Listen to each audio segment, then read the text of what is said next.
Assalamualaikum warahmatullahi wabarakatuh. Perkenalkan, nama saya Mulyadi dengan NIM P01223, mahasiswa Universitas Nahdlatul Ulama Kalimantan Barat, jurusan Pertanian Prodi Agribisnis semester 5. Video kali ini yaitu untuk melengkapi tugas kuliah, yaitu UTS Makul Teknologi Pertanian, dosen pengampu Ibu Nidia Rahmadani. Baik, langsung saja kita ke soal yang pertama. Jelaskan apa yang dimaksud dengan kematangan secara fisiologis dan kematangan secara komersial. Kematangan fisiologis adalah suatu tahapan di mana pertumbuhan telah maksimum dan telah mencapai proses pemasakan. Kematangan fisiologis ini telah mulai berkaitan dengan waktu panen. Contohnya begini, kita ambil buah semangka. Buah semangka secara umum dikatakan telah memasuki waktu pemasakan apabila dilihat dari segi warna telah berubah menjadi biru kecoklatan. Kemudian dari segi umur sudah memasuki waktu panen. Terus ada lagi pengujian yang ketiga, yaitu dengan diketuk. Apabila terasa bunyinya terasa plong gitu, itu sudah dikatakan sudah masak buahnya. Kemudian kematangan secara komersial adalah keadaan organ tanaman yang diisyaratkan pasar. Contohnya begini, kita ambil lagi buah semangka. Di dalam kematangan komersial ini, tingkat kematangan buah ditentukan oleh pasar, di mana yang dinilai dari segi warna, kemudian kekerasan, kemudian ukuran. Contohnya dalam buah semangka itu ukuran paling minimal yaitu ukuran 3 kilo. Di bawah itu pasar tidak mau mengambilnya. Kemudian dari segi kekerasan, pasar lebih memilih tekstur kulit yang masih keras karena diperhitungkan waktu pengangkutan buah dari dari kebun ke pasar itu kurang lebih 2-3 hari. Jadi pasar memilih tekstur buah yang lebih keras. Jadi pas sampai di pasar buah pun masak sempurna. Kemudian dari segi warna untuk buah semangka itu biru kecoklatan. Kemudian ada sedikit warna kuning di bagian yang tidak terkena sinar matahari. Lanjut pertanyaan yang kedua, kapan panen produk pertanian dilakukan dan apa alasannya? Produk pertanian kan ada banyak ya, dan bermacam-macam jenis juga. Ada karet, ada sawit, ada sayuran, ada padi, kemudian dan lain sebagainya. Dan masing-masing tanaman itu kan punya ciri khasnya sendiri. Untuk padi kan biasanya ada 3 bulan sekali, 5 bulan sekali, 7 bulan sekali waktu pemanenan. Kemudian untuk sayur-sayuran ada yang 2 bulan sekali. Kemudian di buah ada 3-4 bulan sekali baru dipanen.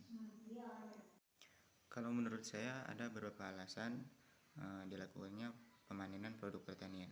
Yang pertama, produk tersebut sudah mencapai waktu panen. Misalnya produk sayuran, umur panennya 2 bulan dan produk tersebut sudah mencapai umur 2 bulan, maka dilakukan pemanenan.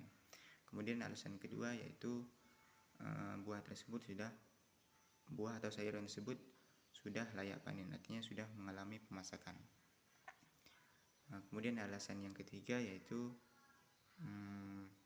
permintaan pasar yang begitu banyak, artinya belum capai waktu panen sudah ada konsumen yang datang untuk meminta buah tersebut. Kalau buah sih bisa dipanen sebelum umurnya, tapi kalau untuk sayur-sayuran kan itu kan tidak. Lanjut ke pertanyaan yang ketiga, jelaskan tujuan dari pengeringan. Tujuan dari pengeringan yaitu mengurangi kadar air dari bahan sampai batas waktu tertentu hingga aman tersimpan untuk pemanfaatan selanjutnya. Jadi dengan melakukan pengeringan, aktivitas enzim atau mikroorganisme di bahan tersebut akan terhenti. Dengan demikian, bahan tersebut akan awet bila disimpan dalam jangka waktu yang panjang. Lanjut ke pertanyaan yang keempat, apa perbedaan sortasi dan grading? Jadi, sortasi adalah proses pemisahan bahan-bahan kotoran yang tercampur dengan bahan baku utama. Contohnya begini, seorang nelayan kan menebar jalannya ke sungai.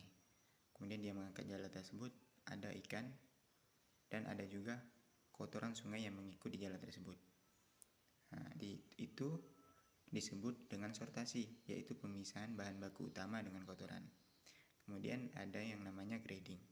Grading adalah pengelompokan produk yang sudah bersih ke dalam beberapa kelompok mutu atau kualitas yang sudah ditentukan nilai ekonomisnya. Contohnya yang tadi, nelayan tersebut sudah memisahkan, sudah disortasi kan ikan tersebut.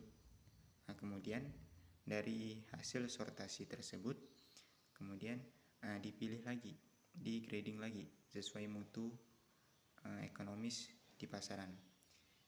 Ada ikan ukuran kecil, ada ikan ukuran besar, ada ikan yang namanya ikan tongkol, ikan gembung atau ikan kembali, itu dipisahkan, itu dinamanya atau disebutnya grading. Lanjut ke pertanyaan yang kelima atau yang terakhir, jelaskan mekanisme yang terjadi pada penggunaan modified atmosphere packaging dan kontrak atmosfer strong dalam upaya mempertahankan mutu produk. Maksud saya mutu produk.